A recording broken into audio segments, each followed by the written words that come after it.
नमस्ते बच्चों, my self Jaiswal sir. हम पढ़ रहे हैं class 10th mathematics, pair of linear equations in two variables. Last class में हमने सब्स्टिट्यूशन मेथड्स के क्वेश्चन किए थे और एक्सरसाइज 3.3 कंप्लीट कर ली थी। Now we will switch over to next algebraic method.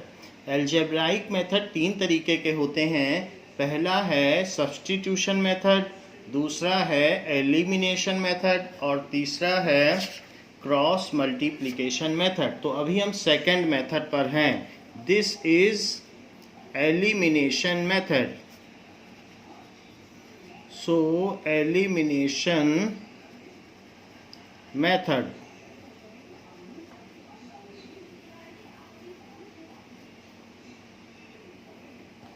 Now जैसे अगर आपको ये इक्वेशन दी है x + 2y या इस तरीके से 3x + 2y is equals to 7 and other equation is 4x + 3y is equals to 13। ऐसे टू लीनियर इक्वेशंस आपको दी गई हैं, तो आपको किसी एक का कोफिशिएंट इक्वल करना है। आप चाहे तो x का करें, चाहे तो y का करें, y का भी कर सकते हैं, किसी एक का कर लें। तो मैं y का कर रहा हूँ, छोटे छोटे कोफिशिएंट्स हैं, आसानी से इक्वल हो जाएंगे। मैं इस इक्वेशन में अगर 3 का मल्टीप्लाई कर दूँ तो ये 6y हो जाएगा, और इस तरीके से नीचे की इक्वेशन में मैं अगर 2 का मल्टीप्लाई कर दूँ तो ये 6y हो जाएगा। तो दोनों को मैंने 6y बना लिया है। इसके बाद मैं सब्ट्रैक्ट करूंगा तो ये चीज़ हट जाएगी और x बच जाएगा और x की वैल्यू आ जाएगी। तो एलिमिनेशन मेथड में एक वेरिएबल को हटा दिया जाता है। कैसे हटा दिया जाता है? उसके कोफिशिएंट को इक्वल करके सब्ट्रैक्ट कर दिया जाता है। सब्ट्रैक्ट भी कर सकते हैं, एडिशन भी कर सकते हैं, एज पर साइन। अगर मान लीजिए अपोजिट साइन हो तो आप ऐड कर लें, ऐड करने से कट जाएंगे, और सेम साइन हो तो सब्ट्रैक्ट कर लें। जैसा हो वैसा कर सकते हैं। नाउ 3 से मल्टीप्लाई करिए।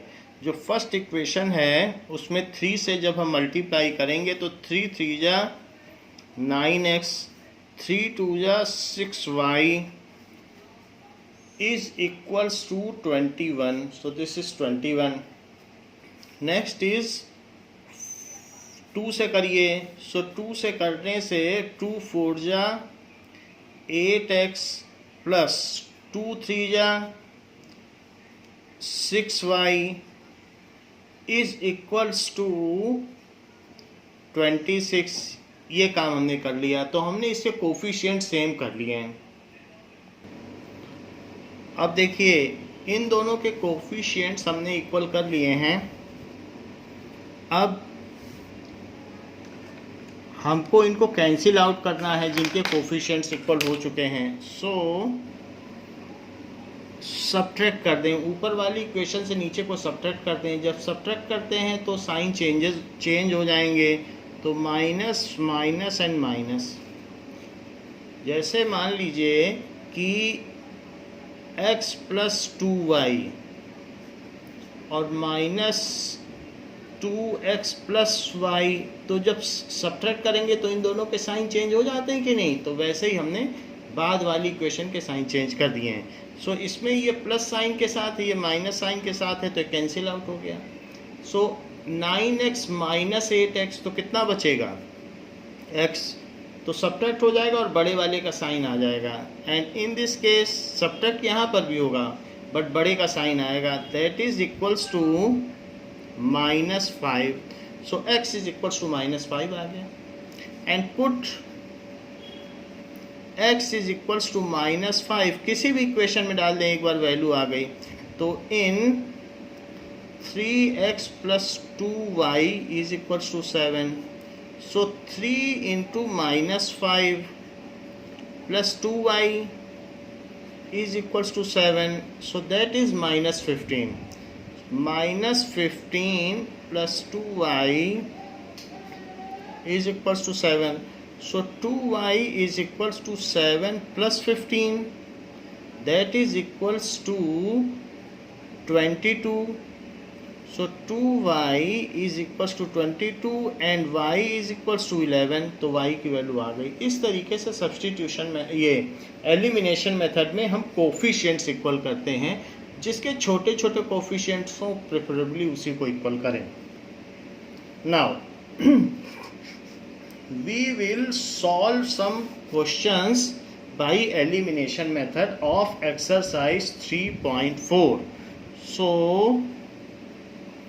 exercise 3.4, let us solve its first question. First question is solve the pair of linear equation by elimination method, that is x plus y is equals to 5 and 2x minus 3y is equals to 4. 2x minus 3y is equals to 4. तो ये pair of linear equations दी गई हैं and these are needed to be solved by elimination method. तो यहाँ पर 2x है और यहाँ x है, तो फर्स्ट इक्वेशन में आप 2 से मल्टीप्लाई कर दीजिए। तो 2 से मल्टीप्लाई करेंगे, so this is first equation and this is second equation. So it is 2x plus 2y is equals to 10। हमने थ्रू आउट मल्टीप्लाई कर दिया 2 से। ऐसा इसलिए किया क्योंकि x के कोफिशिएंट इक्वल हो जाए, तो इसमें 2x है तो 2 से कर दिया। फिर ये वाली इक्वेशन लिख लें, that is 2x minus 3y is equals to 4।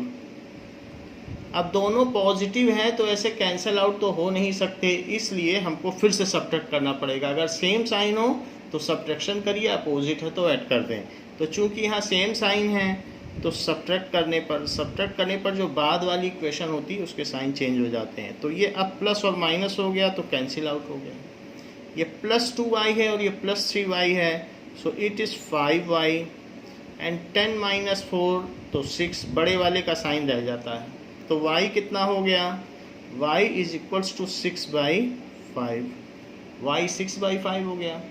अब इस वैल्यू को आप प्लेस कर दें तो x plus Y is equals to 5, x plus 6/5 is equals to 5, so x is equals to 5 minus 6/5। तो इसका एलसीएम ले लें, दिस इज 5, तो 1 5 या 5 और 5 5 या 25, 5 1 या 5 और 1 का 6 में मल्टीप्लाई करो तो this comes as 6। Now it is 19/5, तो x की क्या वैल्यू आ गई, 19/5। So x is equals to 19/5 and y is equals to 6/5। Now let us check its answer, otherwise you can verify this also. So the answer is correct कि x is equals to 19/5 and y is equals to 6/5. So this is the answer. अब देखते हैं इसी का second part, first question का second part. इसमें क्या कहा गया है, कहा गया है कि 3x plus 4y is equals to 10 and 2x minus 2y it is equals to 2। ये चीज़ दी गई है। तो हम किसके कोफिशिएंट को इक्वल करें, y में 4 है, अगर मैं इसमें 2 से मल्टीप्लाई करता हूं तो y के कोफिशिएंट इक्वल हो जाएंगे। तो आप इसमें 2 से मल्टीप्लाई कर दीजिए। किसी एक वेरिएबल के कोफिशिएंट इक्वल किए जा सकते हैं, तो हमने 2 से किया तो अब ये 4 हो जाएगा। सो ऐसा करने से ये 4x minus 4y is equals to 4, सभी में 4 4 का मल्टीप्लाई हो गया। और ऊपर वाली इक्वेशन इसके नीचे लिख दें, that is 3x plus 4y is equals to 10। अब यहाँ पर सब्ट्रैक्ट करने की ज़रूरत नहीं है क्योंकि अपोजिट साइंस के साथ है y, तो equal coefficients and opposite signs, तो कुछ भी करने की जरूरत नहीं, सिंपली आप कट कर दें, और यहाँ पर कितना आ जाएगा, दिस इज 7x, और राइट हैंड साइड में 14 आ जाएगा। तो x क्या हो गया, 14/7 that is equals to 2। x की वैल्यू 2 आ गई। x की वैल्यू 2 किसी एक इक्वेशन में रख दें जो आपको सिंपल सी लगती हो, दूसरी वाली सिंपल है। So 2x minus 2y is equals to 2, ये दिया गया है, और मैं x को 2 रखने जा रहा हूँ। So 2 into 2 minus 2y is equals to 2। So 2y को उधर ले जाइए और 2 को इधर ले जाइए, तो y पॉजिटिव हो गया। This is 2 is equals to 2y, otherwise y is equals to 2/2। So y is equals to 1, तो y की वैल्यू 1 आ गई और x की वैल्यू 2 आ गई। तो इस तरीके से ये हमारा सेकंड क्वेश्चन सॉल्व हो गया। Elimination method is also a very good method to solve. इसमें बड़े आसानी से चीज़ें सॉल्व हो सकती हैं। तीनों मेथड में सबसे अच्छा मेथड एलिमिनेशन मेथड ही माना गया है। जब ग्राफिकल क्वेश्चंस हम कर रहे थे तो भी हमने एलिमिनेशन मेथड से ही सॉल्व किए थे। अब हम देखते हैं इसका third question. It says 3x minus 5y minus 4 is equals to 0। 3x minus 5y minus 4 is equals to 0, and second is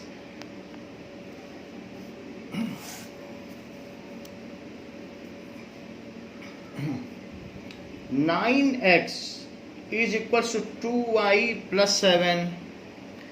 9x is equals to 2y plus 7। अब इसको y को इस साइड लाना पड़ेगा, वेरिएबल एक साइड होने चाहिए। So 9x minus 2y is equals to 7 and this is 3x minus 5y। तो अब हमें क्या करना चाहिए, ये जो फर्स्ट इक्वेशन है that is to be multiplied by 3। तो जो फर्स्ट इक्वेशन है इसको आप क्या कर दें, ये आपकी फर्स्ट इक्वेशन है और ये है second equation. So first equation को भी आप 4 को उधर ले जाएं। So 3x minus 5y is equals to 4। अब ये एक ही फॉर्म में हो गई है। 4 उधर ले जाने से क्या हो गया है कि कांस्टेंट एक तरफ हो गए हैं और वेरिएबल एक तरफ हो गए हैं। Now this equation is to be multiplied by 3। क्यों मल्टीप्लाइड बाई 3? बिकॉज ऐसा करने से ये 9x हो जाएगा और यहाँ 9x पहले से ही है। So 9x minus 15y is equals to 12। 3 से मल्टीप्लाई कर दिया। फिर इसके नीचे इस इक्वेशन को लिख लें which is second equation. So second equation को लिख लें 9x minus 2y is equals to 7। हमने x के कोफिशिएंट्स इक्वल कर लिए हैं but they are of same sign, hence we have to subtract it so that sign become opposite and they get cancel out. तो अब ये cancel out हो जाएंगे। सेम साइन वाले कभी भी नहीं करते हैं, आपको अपोजिट तो करना ही पड़ेगा। अगर अपोजिट है तो सिंपली ऐड कर दो, नहीं है तो सब्ट्रैक्ट करो। सो दिस इज सब्ट्रैक्ट होगा और बड़े वाले का साइन रहेगा माइनस 13y, और यहाँ पर भी सब्ट्रैक्ट होगा और बड़े वाले का साइन रहेगा। तो y कितना आ गया, it is 5 minus 13, otherwise minus 5/13। Negative sign center में आ जाता है। यही वैल्यू आप किसी एक इक्वेशन में रख दें तो 3x minus 5y is equals to 4 हमने इस इक्वेशन में डाल दिया। सो दिस इज 3x माइनस 5, ये y की वैल्यू डाल दी। Now it is 3x plus 25/13 is equals to 4। So 3x is equals to 4 minus 25/13, ऐसा हो गया। So 3x is equals to, इनका LCM ले लें। सो दिस इज 13, 1 13 या 13 और 13 4 जा 52, 13 1 या 13, 1 से 25 में करो तो 25, सब्ट्रैक्ट करने पर 27 बाई 13 आ गया। So 3x is equals to 27 by 13, और अगर मैं 3 से डिवाइड कर दूं सो 27 बाई 13 इंटू 3, ये 3 से कट गया तो 9 आ गया। So x is equals to 9 by 13, x की वैल्यू आ गई। x की वैल्यू 9 बाई 13 आई है और y की वैल्यू -5 बाई 13 आ गई है। So it is the correct answer. Fourth question क्या कहता है? Fourth question says that x by 2 plus 2y by 3 is equals to -1 and x minus y by 3 is equals to 3। दोनों तरफ आप एलसीएम ले लें तो यहाँ पर 6 आ जाएगा। सो 2 3 जा 6, 3 से ऊपर मल्टीप्लाई कर दो, और 3 2 जा 6, 2 से ऊपर मल्टीप्लाई कर दीजिए। इट इज इक्वल्स टू -1, 6 को इस साइड ले जाइए तो 3x plus 4y is equals to -1 में 6 का मल्टीप्लाई होगा तो 6 हो जाएगा। यहाँ पर भी यही काम करें, 3 इसका एलसीएम हो जाएगा तो 1 3 जा 3, सो दिस इज 3x, 3 1 जा 3, 1 से मल्टीप्लाई करें तो y इज इक्वल्स टू 3, ये 3 इधर चला जाएगा। So 3x minus Y is equals to 9। अब आपके पास 2 इक्वेशंस बन गई हैं।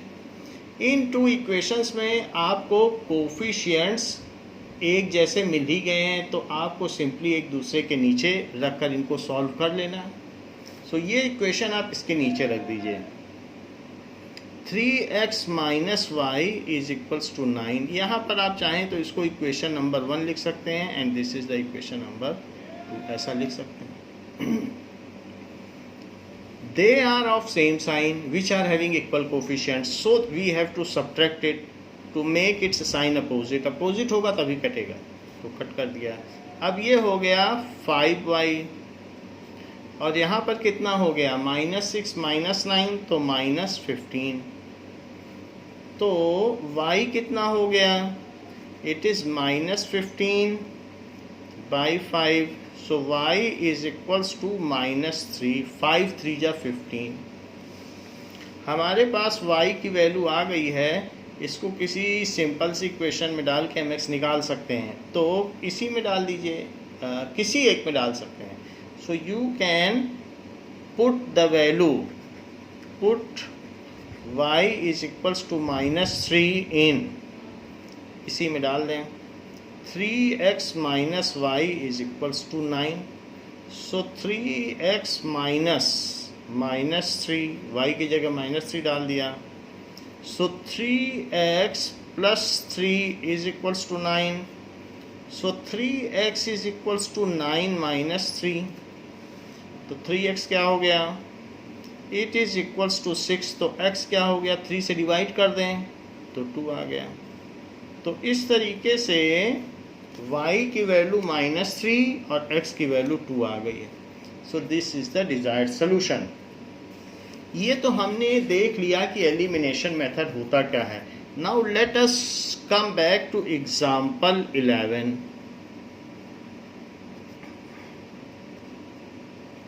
एग्जाम्पल 11 क्या कहता है? The ratio of incomes of 2 persons, the ratio of incomes of 2 persons is 9:7। 9:7 के रेशो में वो लोग पैसा कमाते हैं। And the ratio of expenditures is, and the ratio of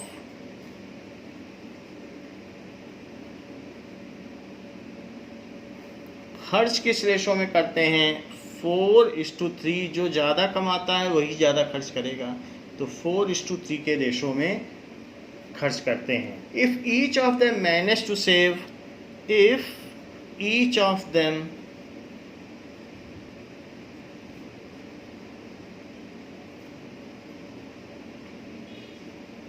manage to save ₹2,000 per month, ₹2,000 per month, फिर भी दोनों लोग 2,000 रुपये बचा लेते हैं। So then find their monthly income, तो उनकी मंथली इनकम हमें पता करनी है। Find their monthly income. Now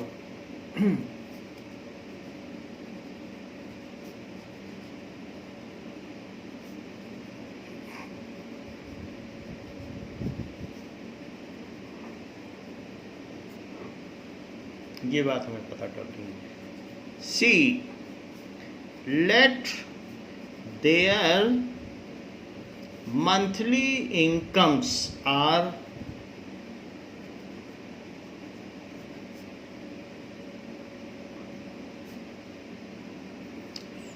(9:7) है तो 9x, क्योंकि प्रोपोर्शनलिटी कांस्टेंट लगाना पड़ेगा, and 7x respectively.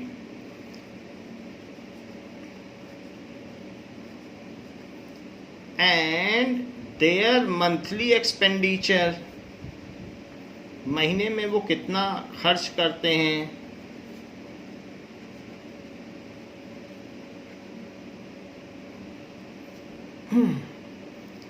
Are 4y and 3y, क्योंकि उसी रेशो में तो खर्च नहीं करते होंगे जिस रेशो में इनकम है। सो इसलिए ये यहाँ पर 4y और 3y हो गया। So there monthly expenditure is 4y and 3y, ये चीज़ हो गई। नाउ तो ये भी रेस्पेक्टिवली हो गया।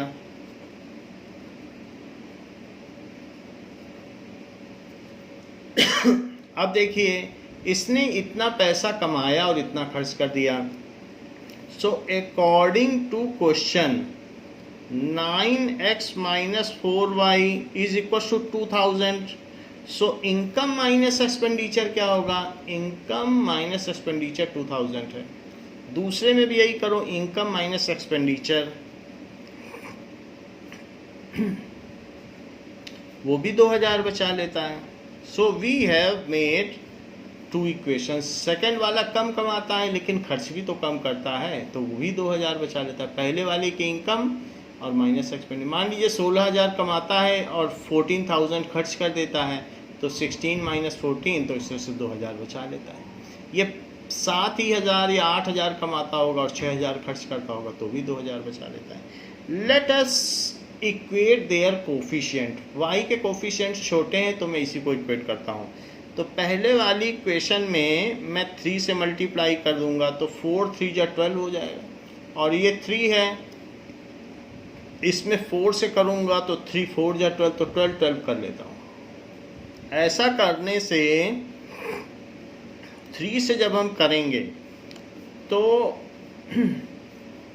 3 9 जा 27x minus 12y is equals to 3 2 जा 6, 4 से करो 4 7 जा, that is 28x minus 12y is equals to 8,000। ये हो गया। नाउ एलिमिनेटिंग y, इन दोनों में से अब हमें एलिमिनेट करना है। सो एलिमिनेटिंग y में क्या करना पड़ेगा? ये दोनों सेम साइन के हैं तो सब्ट्रैक्ट करना पड़ेगा, सबके साइन चेंज करने पड़ेंगे। सेम साइन वाले तो नहीं कट होते हैं, तो अब ये कैंसिल हो जाएगा। और यहाँ पर ये सब्ट्रैक्ट होंगे लेकिन बड़े का साइन रहेगा -x, यहाँ पर ये सब्ट्रैक्ट होंगे लेकिन बड़े का साइन रहेगा, तो -2000। सो -x इज इक्वल्स टू -2000, दोनों तरफ से निगेटिव साइन कैंसिल कर दीजिए, तो x इज इक्वल्स टू 2000 आ गया। x एक प्रोपोर्शनैलिटी कांस्टेंट है। अब x की वैल्यू 2000 आ गई है तो y की वैल्यू निकालिए। जो आपको सिंपल इक्वेशन लगती हो, सिंपल तो कोई नहीं है, इसी में भी डाल दो। 7x minus 3y is equals to 2000। तो 7 into 2000 minus 3y is equals to 2000, that is 14,000 minus 3y is equals to 2000। So minus 3y को उधर ले जाओ।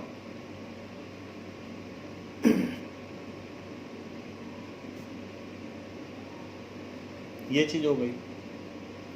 अब देखिए, this is 12,000 is equals to 3y, and 3 से डिवाइड कर लें,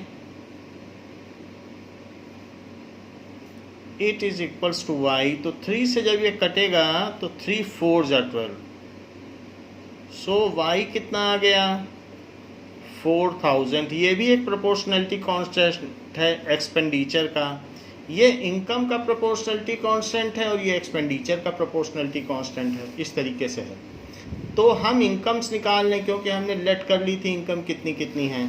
सो their incomes are,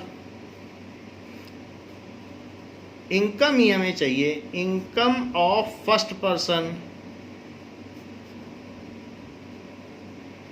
is equals to 9x। So 9x है, is equals to 9 into 2000, that is equals to 18,000। So 18,000 हो गया। तो इसकी इनकम हो गई रुपीज 18,000, पहले वाले की income. Income of second person,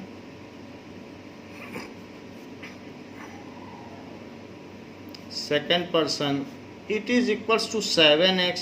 तो पहले वाले की इनकम इतनी हो गई, अब हमें सेकंड वाले की इनकम निकालनी है। So let us find it out. This is income of first person and this is income of second person. तो it is 7 into 2000, that is 14,000। तो दूसरा वाला रुपीज 14,000 कमाता है। Only this much is asked. However y निकालने की हमको ज़रूरत नहीं थी, एक्सपेंडिचर के लिए है, फिर भी बुक ने निकाला है, पूछा नहीं गया है तो भी निकाला है, तो हम भी निकाल देते हैं। So expenditure of first person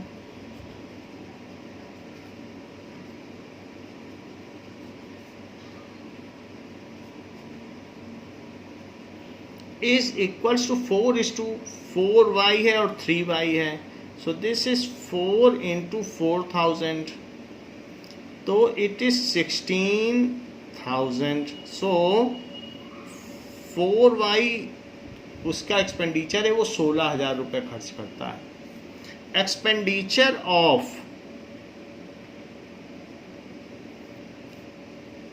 second person that is 3y। तो 3y है, तो 3 इंटू 4,000, 4,000 यहाँ y है, proportionality constant. So this is 12,000। तो वो कितना खर्च करता है? That he expends 12,000 rupees. तो पहला वाला 18,000 कमाता है, 16,000 खर्च कर देता है, तो 2,000 बचाता है। जबकि दूसरा वाला 14,000 कमाता है और 12,000 गंवाता है, सो वो भी 2,000 बचा लेता है। So in both the cases both the person saves 2,000 rupees. This is verified कि हमारा आंसर करेक्ट है। तो ये जो है आपका आंसर हो गया। आप चाहें तो स्टेटमेंट बेस पे लास्ट में आंसर लिख सकते हैं कि income of first person is this and income of second person is this. So this is example number 11। Now we should go to example number 12। तो एग्जाम्पल 12 देखें क्या कहता है।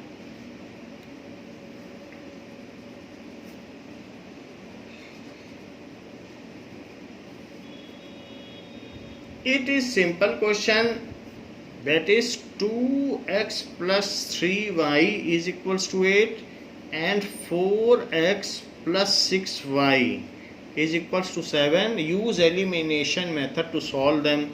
सो मैं क्या करता हूँ, जो पहली इक्वेशन उसमें 2 से मल्टीप्लाई कर देता हूँ. ऐसा करने से x का कोफिशिएंट इक्वल हो जाए. तो 2 से मल्टीप्लाई करने पर नाउ जब भी आप मल्टीप्लाई करोगे तो इक्वेशन चेंज हो जाती है. सो इसलिए दैट इज 2 से मल्टीप्लाई करने पर 4x plus 6y is equals to 16. अब ये थर्ड इक्वेशन बन गई. कुछ किसी भी चीज़ से शफलिंग करने से कुछ नहीं होगा, लेकिन अगर आपने मल्टीप्लाई कर दिया, इधर उधर करने से इक्वेशन नहीं चेंज होती, सिर्फ मल्टीप्लाई करने से या डिवाइड करने से होती है. तो 2 से करने से चेंज हो गई है. अब इसके बाद यही इक्वेशन इसके नीचे लिख दीजिए, 4x plus 6y is equals to 7. ये हमारी सेकंड इक्वेशन थी, वो इसके नीचे लिख दी. इन दोनों को सब्ट्रैक्ट करें, क्योंकि इक्वल साइन है तो सब्ट्रैक्टिंग, तो सब्ट्रैक्शन से ये चीज़ कट गई और यहाँ पर ये भी कट गई, तो यहाँ 0 बच गया और यहाँ कितना बच गया, दैट इज 7 अगर जाएगा तो 9 बचेगा. 0 is equals to 9. For no pair of value of x and y 0 can be equal to 9. This is false statement. This is false statement. So the pair of linear equations have no solution. So pair of linear equations have no solution. तो इसलिए इनका कोई solution नहीं हुआ. Example 13 देखिए. Example 13 क्या कहता है, the sum of 2 digit number, the sum of 2 digit number and the number obtained by reversing the digit and the number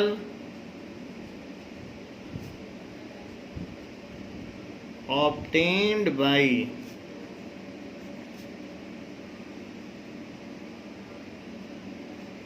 reversing the digits is 66.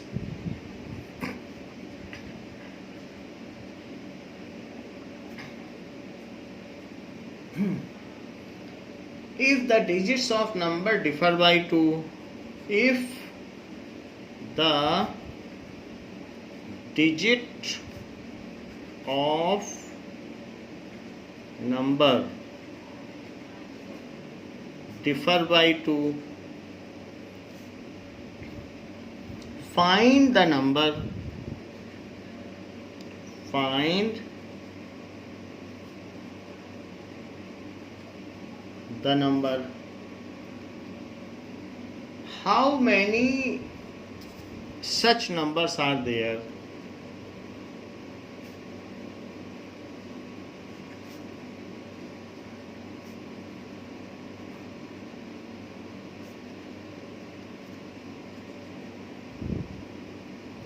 ऐसे पूछा गया है. क्वेश्चन में कहा गया है 2 डिजिट नंबर के बारे में. जैसे मैं आपसे कहूँ कि 26, तो 26 में ये क्या है, 10th प्लेस पर है और ये यूनिट प्लेस पर है. ये 10th प्लेस है, सबकी प्लेस वैल्यू होती है, और ये कौन सा है, यूनिट प्लेस. सो 26 को आप कैसे लिख सकते हो, जो 10th प्लेस का नंबर है उसमें आप 10 से मल्टीप्लाई करो और यूनिट प्लेस में किसी से भी मल्टीप्लाई ना करो. तो it is 20 plus 6 is equals to 26. हमेशा जो 10th प्लेस वैल्यू पर है उस पर आपको 10 से मल्टीप्लाई करना ही होगा. अगर 3 डिजिट का होता तो 100th प्लेस पे 100 से करते, 10th प्लेस पे 10 से करते, यूनिट प्लेस को वैसे ही रखते, सबको ऐड कर देते तो भी आ जाता. तो इस तरीके से किया जाता है. मान लीजिए जैसे 126 होता 1 होता या 426। तो जो हंड्रेड्स प्लेस की वैल्यू है उसमें आपको 100 से मल्टीप्लाई करना पड़ता है, जो टेंस प्लेस की है उसमें 10 से करना पड़ता है और 6 को ऐसे लिखना पड़ता है। सो इस तरीके से ये 400 हो जाता, ये 20 हो जाता और ये 6 हो जाता, तो ये 426 हो जाता। तो ये एक तरीका है करने का कि किसी भी तरीके को हम कैसे कर सकते हैं। Now the same pattern we will see adopt in this question. The sum of 2 digit number and the number obtained by reversing the digits.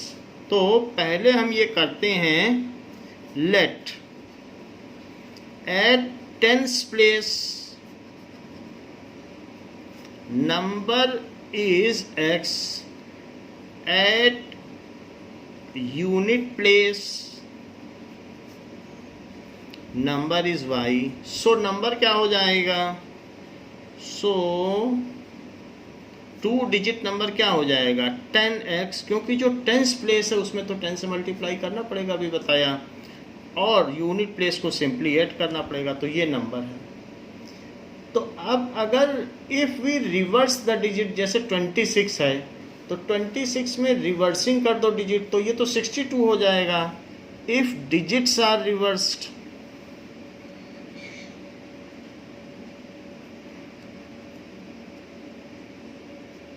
तो 62 हो जाएगा। 62 में अब आपको 6 इंटू 10 करना पड़ेगा और प्लस 2, यानी जो y है, पहले y उधर था यूनिट प्लेस पर, अब वो टेंस प्लेस पर आ गया है, और जो x था टेंस प्लेस पर वो यूनिट प्लेस पर चला गया। तो इस तरीके से रिवर्स कर देने पर अब जहाँ 10x हुआ करता था वहाँ 10y होने लगेगा। So if digit is reverse, if digits are reversed,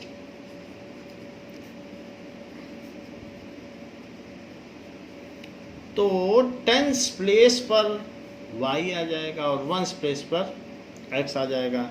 so new number क्या बन जाएगा, is equals to 10y plus x। देख लो, पहले था 10x प्लस y और अब हो गया 10y प्लस x, और इन दोनों का सम कह रहा है sum of 2 digit number and the number obtained by reversing the digit. 2 digit number और पलटने पे जो नंबर आता है, कह रहा है 26 और प्लस 62, ऐसा बोल रहा है।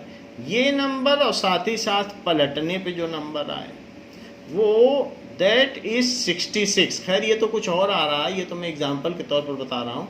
तो यहाँ पर उसका जो नंबर आ रहा है वो 66 है। सो 10x प्लस वाई और किसका सम 10y प्लस x, ऐसे number and the number obtained by reversing the digit according to question, ऐसा दिया गया है। It comes as 66। x में x जोड़िए, y में y जोड़िए, that is 11x plus 11y is equals to 66।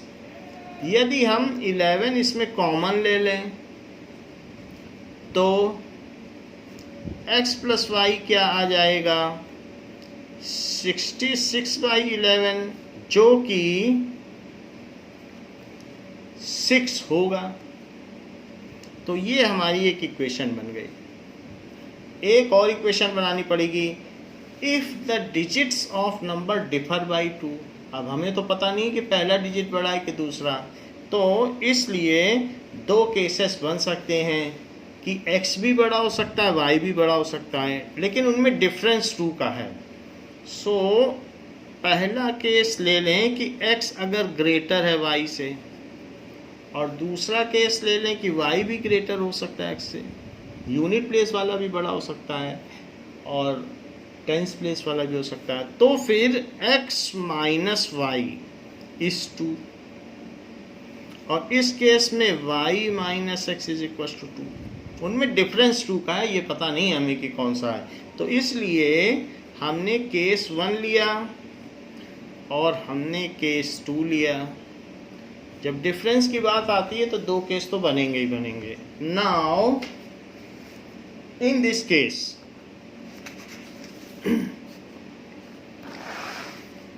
ये जो दो हमारे पास इक्वेशन बन गई, तो ये भी तो अकॉर्डिंग टू क्वेश्चन है, क्योंकि डिफरेंस दे रहा है तो सेकंड इक्वेशन बन गई। इसी इक्वेशन के नीचे जो x minus Y is equals to 2 है और y minus x is equals to 2 है, इसी इक्वेशन के नीचे पहले वाली इक्वेशन लिख दीजिए, x plus Y is equals to 6, x plus Y is equals to 6। तो देखो इसमें y अपोजिट साइन के हैं तो कैंसिल हो गए, तो 2x क्या हुआ 8, तो x क्या हुआ 2 से डिवाइड कर देना 4 आ जाएगा। यहाँ देखिए यहाँ x अपोजिट साइन के हैं तो x और x कैंसिल हो गए और 2y आ जाएगा, तो 2y इज इक्वल्स टू 8, तो y क्या हुआ 4, डिवाइड कर दीजिए। तो x अब अगर 4 है तो किसी एक इक्वेशन में डाल दो, so x minus Y is equals to 2 और x की जगह 4 डाल दीजिए। सो 4 minus Y is equals to 2, y को उधर ले जाओ, 4 minus 2 is equals to y, ये चीज हो गई। तो y कितना हो गया 2, y 2 हो गया और x 4 हो गया। तो इससे क्या पता चलता है, हमने जो शुरू में लेट किया था कि x यूनिट प्लेस का डिजिट है, ऐसे x जो है टेंस प्लेस का डिजिट है, ये चीज़ मानी थी कि नहीं। तो x टेंस प्लेस पे, यूनिट प्लेस पे y है, तो टेंस प्लेस पे 4 रखना और यूनिट प्लेस पे 2, सो नंबर इज 42, नंबर 42 हो गया। अब यहाँ भी देख लीजिए y 4 आ गया है, किसी एक इक्वेशन में डाल दीजिए, ऊपर 2 इक्वेशन दी गई हैं, आप x प्लस वाई में डाल दीजिए, तो x plus 4 is equals to 6, तो x is equals to 6 minus 4, तो x is equals to 2। x जो है वो दहाई का अंक है, it is tens place digit, जबकि y जो है वो इकाई का अंक है। तो इस तरीके से वो संख्या कौन सी हुई, सो ये टेंस प्लेस पर है और ये वंस प्लेस पर है, सो नंबर इज 24। तो डिजायर्ड नंबर इज आइदर 42 और 24, ये फाइनल आंसर है। डिजायर्ड नंबर इज आइदर, क्या क्या है desired number, desired number is either 42 और 24, यही दोनों हो सकते हैं। सो दिस इज द आंसर। अब देखें फिर से, अब हम एक्सरसाइज पर आते हैं, एग्जाम्पल्स तो ओवर हो गए हैं। Let us come to second question of exercise 3.4। So 3.4 के सेकंड क्वेश्चन पर आते हैं, जो कि स्टेटमेंट बेस्ड है ना। फर्स्ट क्वेश्चन कहता है if we add 1 to numerator,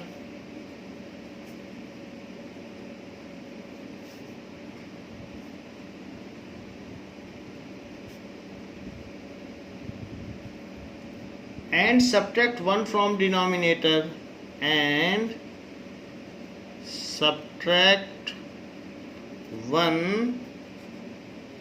from denominator,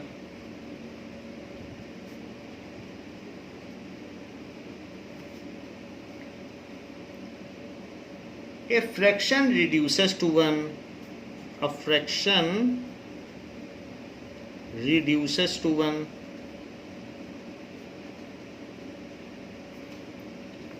it becomes half, it becomes half if we only add 1 to denominator, if we only add 1 to denominator. What is the fraction? What is the fraction? ऐसे पूछा गया। Now अब देखते हैं कि let fraction is, तो fraction हम कुछ मान लें, let fraction is x by y, और 1 न्यूमरेटर में ऐड कर दो और सब्ट्रैक्ट कर दो 1 from denominator. So according to question, numerator में तो 1 जोड़ दीजिए, add 1 to numerator and subtract 1 from denominator, और सब्ट्रैक्ट कर दीजिए डिनोमिनेटर से। ऐसा करने से जो फ्रैक्शन है वो 1 बन जाता है, तो ये 1 हो गया, द फ्रैक्शन रिड्यूसेस टू 1। तो अब देखिए,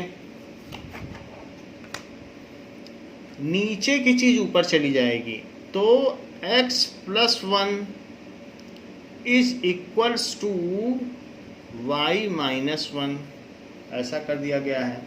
तो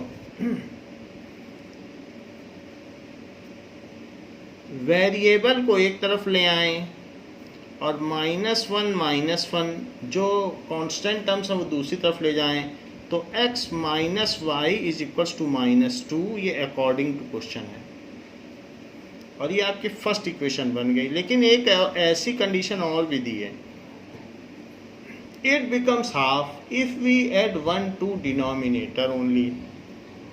सो x में कुछ न करें और y में 1 ऐड कर दें, ऐसा करने से ये हाफ बन जाता है। तो 2 का ऊपर मल्टीप्लाई और इसका इधर मल्टीप्लाई, तो 2x is equals to y plus 1। So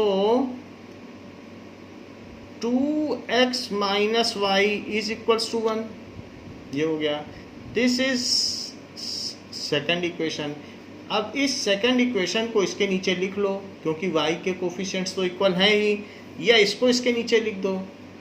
so x minus Y is equals to -2, जो कि फर्स्ट इक्वेशन इसके नीचे लिख दी। But they are of equal sign, same sign है, तो इसलिए हमें सब्ट्रैक्ट करना पड़ेगा।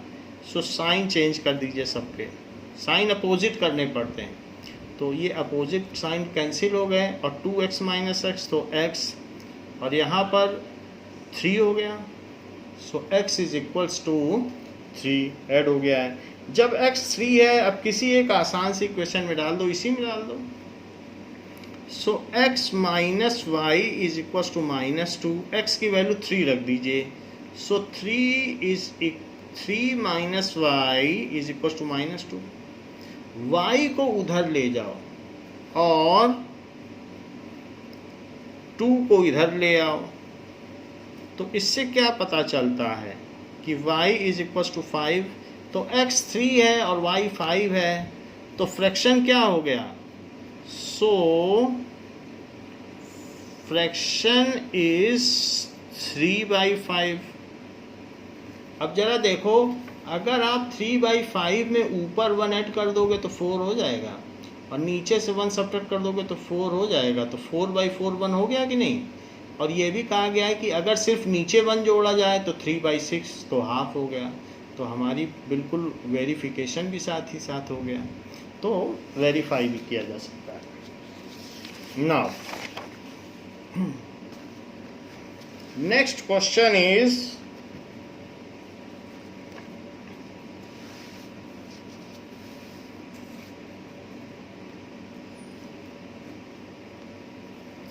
the second part of second question.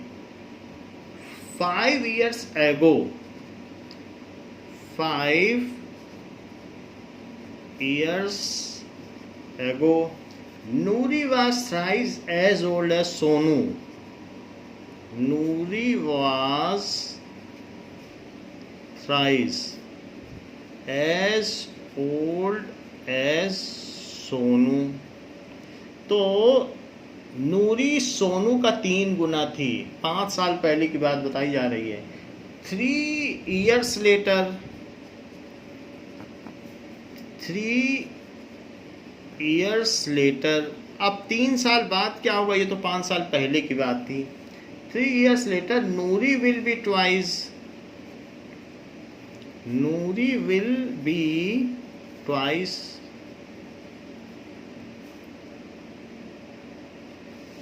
As old as Sonu, as old as Sonu. 5 साल पहले 3 गुनी थी और 3 साल बाद दुगनी एज रह जाएगी। How old are Noori and Sonu, how old are Noori and Sonu.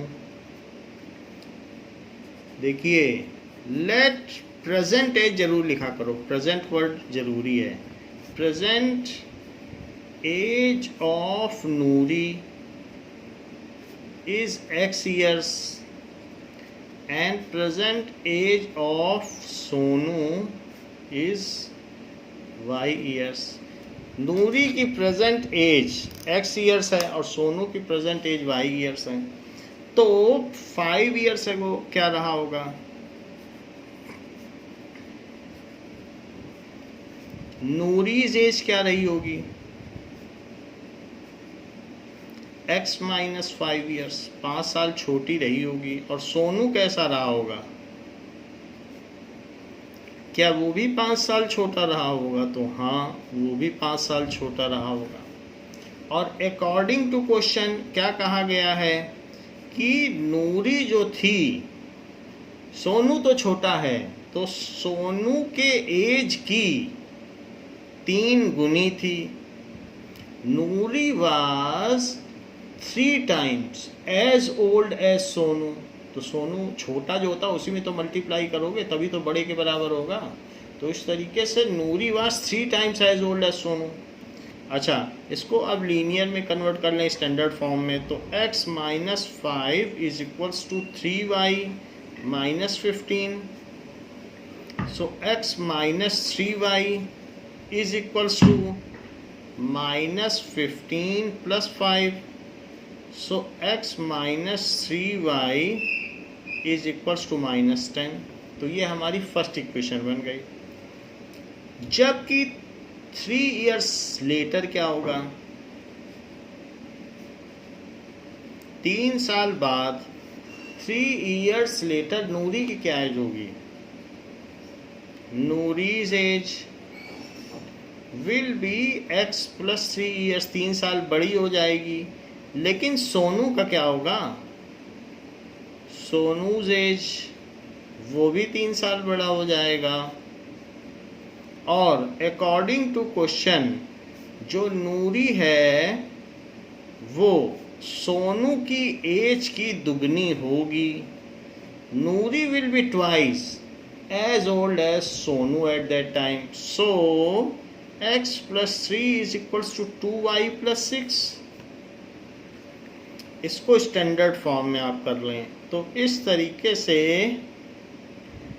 3 उधर ले गए, 2 इधर ले आए, तो x minus 2y is equals to 3। देखा जाए तो फर्स्ट और सेकंड इक्वेशन में हमारा x का एलिमेंट सेम है, तो हमें सिंपली एलिमिनेट ही कर देना है। जो फर्स्ट इक्वेशन है ठीक इसके नीचे लिख दीजिए। So x minus 3y is equals to minus 10, और मेंशन भी कर दीजिए कि मैंने फर्स्ट इक्वेशन लिख दी है। तो अब चूंकि दोनों के साइन सेम है, कट तो सकते नहीं हैं, तो हमें साइन चेंज करने पड़ेंगे। साइन अलग होंगे तभी कटेंगे।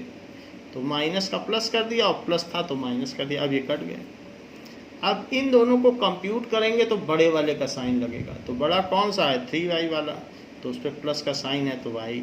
इन दोनों को कंप्यूट करो तो 13 आ गया। इससे ये पता चलता है सोनू 13 साल का है।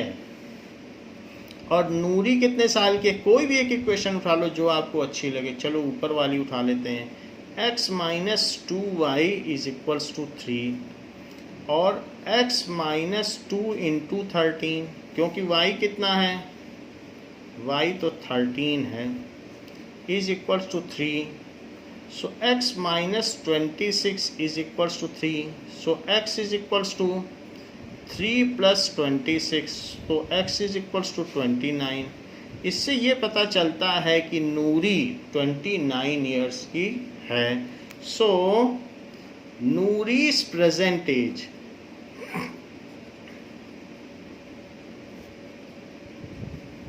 is 29 years. and Sonu's present age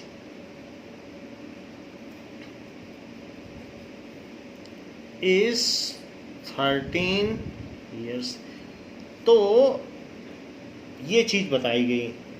आप ये देख लीजिए कि 5 साल पहले नूरी क्या 24 साल की रही होगी, और 5 साल पहले क्या ये 8 ईयर्स का रहा होगा। 5 कम कर दो दोनों में, तो 8 3 जा 24 हो गया ना।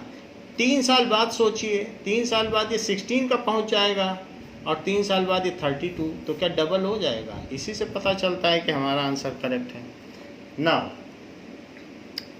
थर्ड आंसर, थर्ड इसका क्वेश्चन, सेकंड का थर्ड देखो तो क्या कहा गया है कि the sum of the digits of 2 digit number is 9। The sum of digits of 2 digit number is 9. Also 9 times this number, also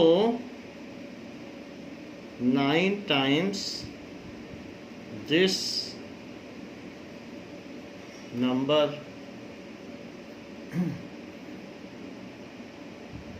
is twice the number obtained, is twice the number obtained by reversing the order.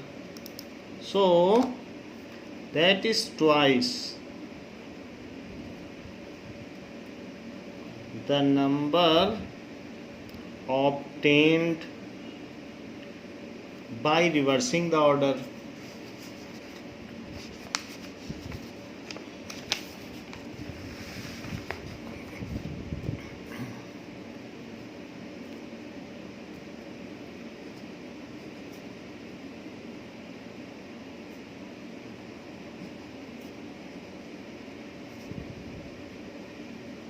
ऐसा कहा गया है कि जो भी 2 digit number है, सिर्फ digit अगर हम उसके जोड़ दें, तो अगर हम सिर्फ उसके डिजिट जोड़ दें तो उनका सम 9 आता है। जैसे मैं कह दूं 81 एक नंबर है, तो 81 में डिजिट जोड़ दो तो 9 आ जाएगा। ऐसे मैं कह दूं 27 एक नंबर है, तो डिजिट अगर जोड़ दो दोनों तो 9 आ जाएगा।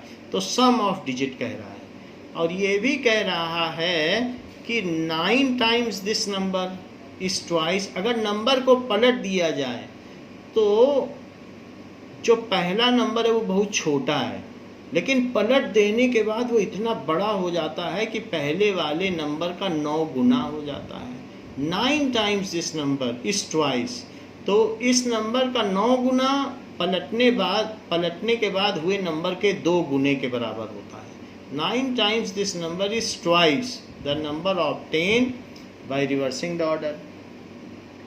Find the number. Find the number. ऐसा कहा गया है। So let जो डिजिट है at tens place x है, ऐसा ले लो। So digit at tens place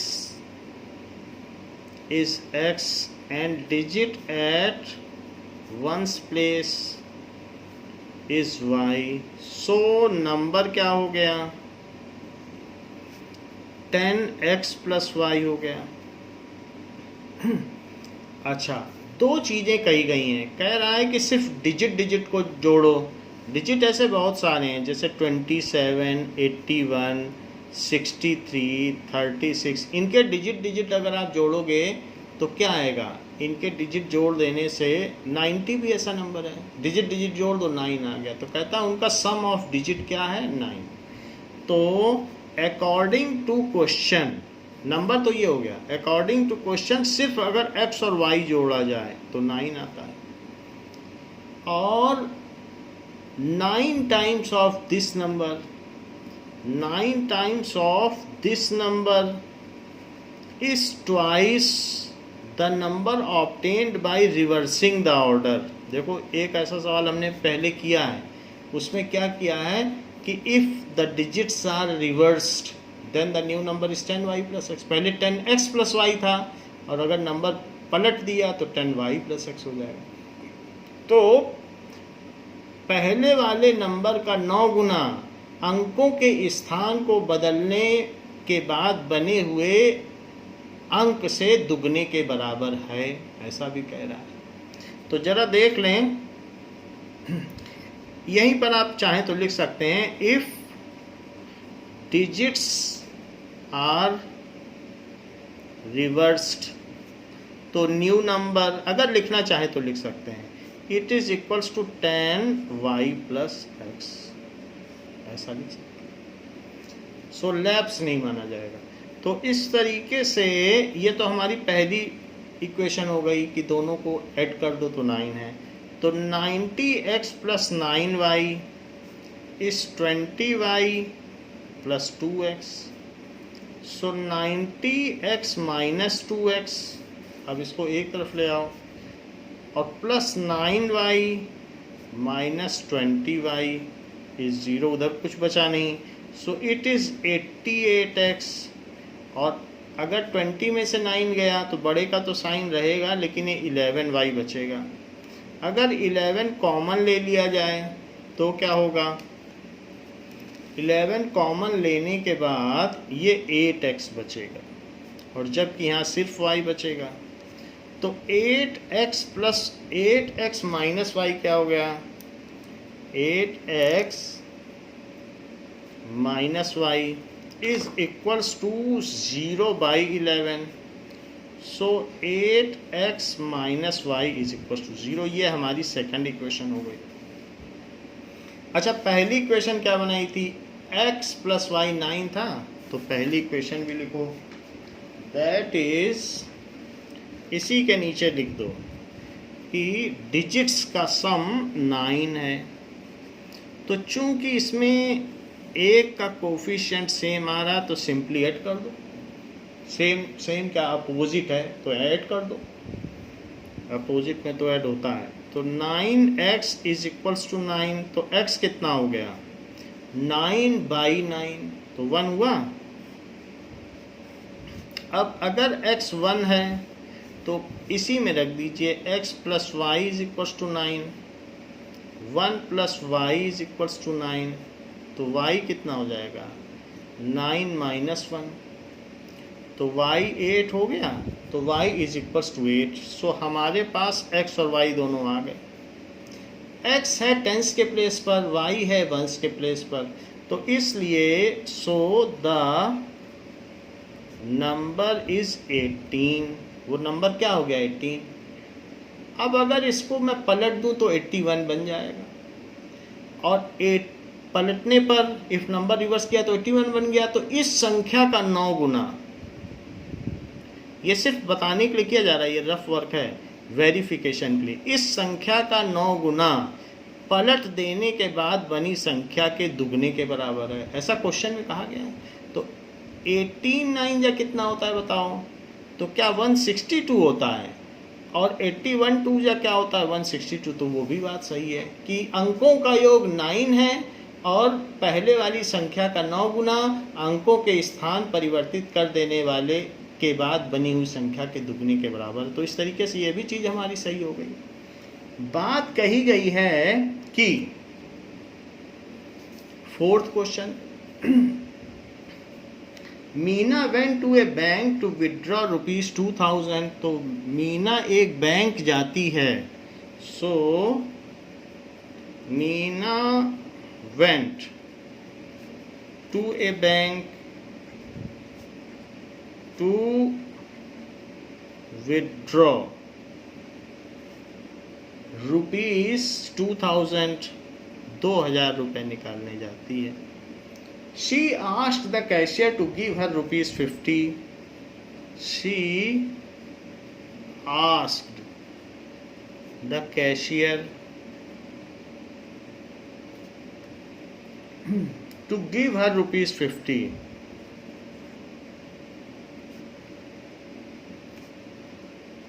Rupees 50 and rupees 100 notes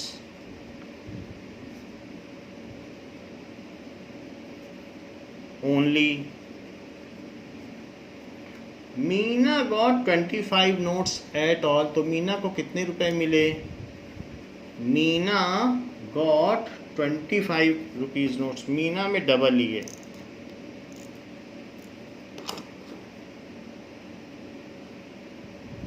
so Neena got 25 notes in all, 25 notes in all. Find how many notes of rupees 50 and rupees 100 she received. Find how many notes of rupees 50 and rupees 100 she received. कौन कौन से note कितने कितने हैं, इसको denomination कहते हैं. So the question is asking about the denomination. So कितने नोट 2000 के हैं, कितने 1000 के हैं. So question is asked about denomination of notes, उनके डिटेल्स, तो वही हमें पता करना है. Let she received X 50 rupees note, 50 rupees note, and Y 100 rupees note. तो ऐसे उसने पैसे पाए हैं. तो अब कुल उसको कितने नोट मिले हैं, उसको टोटल नोट्स 25 मिले हैं. तो x प्लस वाई, कुल नोटों की संख्या 25 है, ऐसा अकॉर्डिंग टू क्वेश्चन है. और ये भी बात कही गई है कि उसको कुल 2000 रुपये मिले हैं. तो 50 नोट x के मिले हैं, तो इसकी कीमत कितनी हुई, मनी वैल्यू कितनी हुई, तो 50 इंटू एक्स हुई. सो 50 इंटू एक्स, मान लो 10 नोट मिल गए 50 के, तो 500 रुपये हो गए कि नहीं. और वाई नोट 100 के मिले हैं, मान लो 6 नोट मिल गए 100 के, तो कितने पैसे हो गए, तो 6 इंटू 100 दैट इज 600 हो गए. तो 50 के एक्स नोट मिले हैं और उसको 100 के वाई नोट मिले हैं, तो उनकी ये मनी वैल्यू है. लेकिन उसको ये जो टोटल मनी वैल्यू मिली है 2000 मिली है. यदि मैं पूरी इक्वेशन में 50 से डिवाइड कर दूं, 50 से डिवाइड क्या करना, इस पूरी इक्वेशन में आप क्या करो, 1/50 का सीधा मल्टीप्लाई ही कर दो, तो सब जगह नीचे 50-50 आ जाएगा. तो 50-50 आएगा तो क्या हो जाएगा, नाउ ये देखिए, तो 50 से डिवाइड करने के बाद 50x/50 plus 100y by, so 100y/50 is equals to 2000/50. मैंने तीनों में 50 से डिवाइड कर दिया. ऐसा करने पर यहाँ x होगा, यहाँ पर 2y होगा और यहाँ पर 40 होगा. तो ये आपकी थर्ड इक्वेशन बन गई. ज़्यादा कुछ करने की ज़रूरत नहीं है, कोफिशिएंट सेम है, फर्स्ट इसी के नीचे लिख दीजिए. x plus Y is equals to 25. First equation मैंने इसके नीचे लिख दी यूजिंग एलिमिनेशन मेथड. मर्जी हो तो लिख सकते हैं, अदरवाइज साइन सेम है तो सब्ट्रैक्ट कर दें. और ये चीज़ चली गई, तो यहाँ कितना बचा, y बड़े का साइन लगा दिया, यहाँ 15 बच गया. उसको 15 नोट, 15 नोट्स 100 के मिले हैं. और जबकि x प्लस वाई कितना है, 25 x प्लस वाई, तो y की जगह 15 डाल दीजिए. तो x कितना हुआ, 25 माइनस 15, तो x कितना हुआ 10, x 10 हो गया. So she has got 10 notes of rupees 50.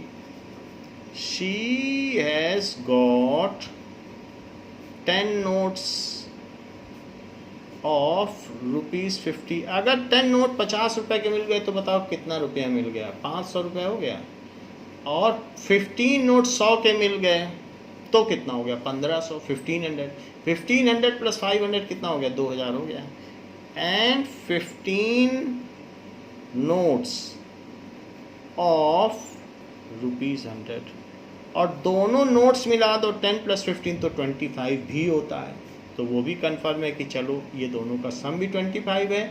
और कुल मनी, ये डिनोमिनेशन कहलाता है कि कितने कितने नोट मिले हैं. इस चीज़ को कहते हैं डिनोमिनेशन ऑफ क्वांटिटी. कभी बैंक में जाएंगे तो पीछे होता है डिनोमिनेशन कि आप जो पैसे जमा कर रहे हो कितने 100 के नोट हैं, कितने 200 के हैं, ऐसे होता है. Now question is a lending library जो क्या करती है? किताबें लेंड करती है, किराए पर देती है, उधार पे देती है किराए पे पढ़ने के लिए. उसके लिए वो कुछ पैसा भी लेती है. A lending library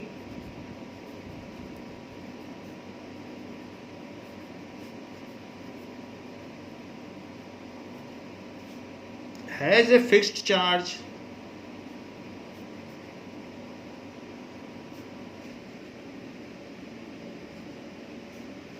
for the first 3 days. For the first 3 days. And an additional charge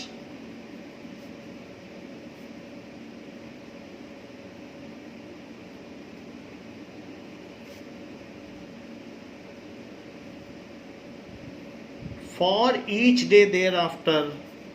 For each day thereafter. Sarita paid rupees 27.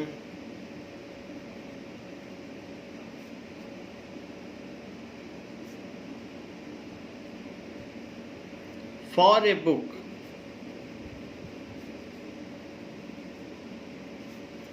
kept for 7 days.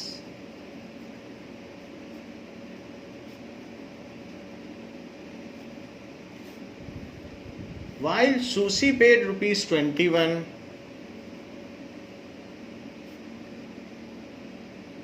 Susie paid rupees 21 for the book she kept for 5 days. For the book she kept for 5 days.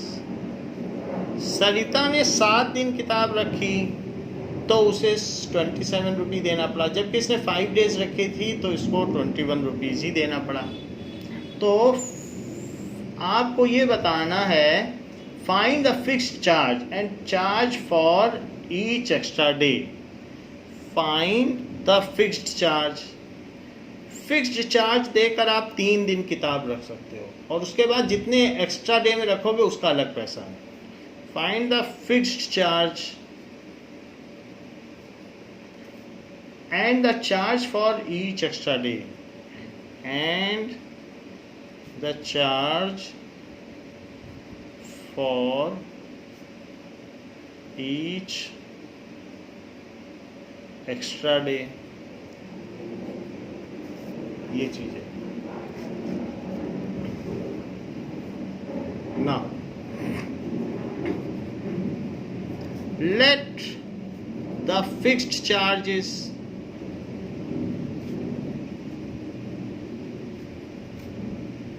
Rupees x rupees है, इतना दोगे तो आप 3 दिन किताब रख सकते हो. And charge for each extra day. Extra का मतलब 3 दिन के बाद. Each extra day it is equals rupees Y.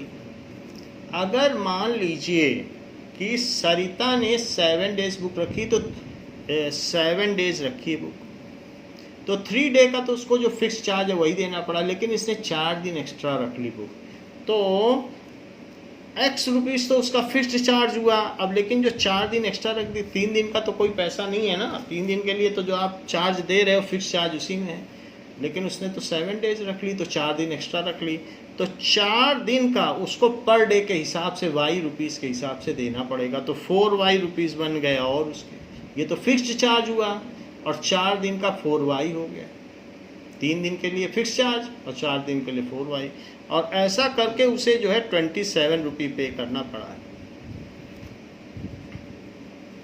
जबकि वहीं सुशी को 21 रुपीज़ देना पड़ा, उसने 5 दिन रखी है किताब, तो उसने 2 डेज एक्स्ट्रा रखी। एक्स 3 दिन का तो फिक्स चार्ज और 5 डेज रखी है, तो 2 डे ज़्यादा कर लिए उसने, तो 2 डे का पर डे के हिसाब से उसे 2 वाई देना पड़ेगा, लेकिन उसे 21 रुपये देना पड़ा।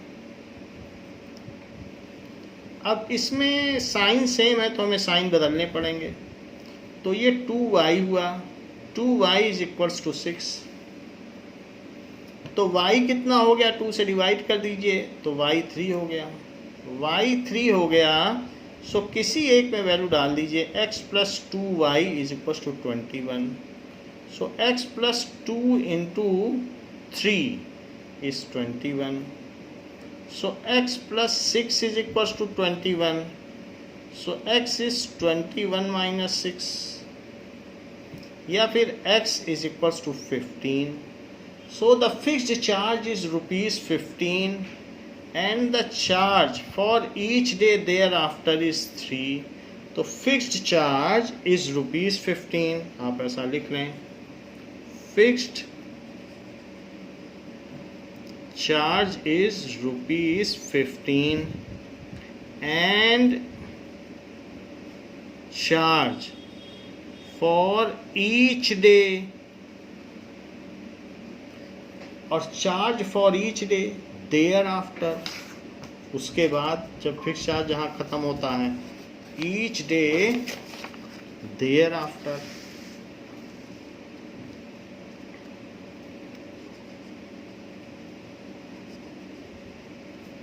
इज ₹3. तो ये इसका कंक्लूडिंग स्टेटमेंट हो गया। 15 रुपये फिक्स चार्ज है और 3 रुपये हर दिन का देना पड़ा।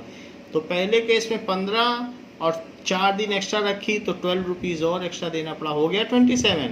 दूसरे केस में 15 रुपीज़ 2 दिन एक्स्ट्रा रखी थी, तो 6 रुपीज़ और, तो दैट इज इक्वल टू 21, तो वेरीफाई भी हो गया। तो इस तरीके से हम लोगों ने ये एलिमिनेशन मेथड देख लिया है। Now in next class we will see cross multiplication method. इस क्लास के लिए बच्चों इतना ही। Thank you.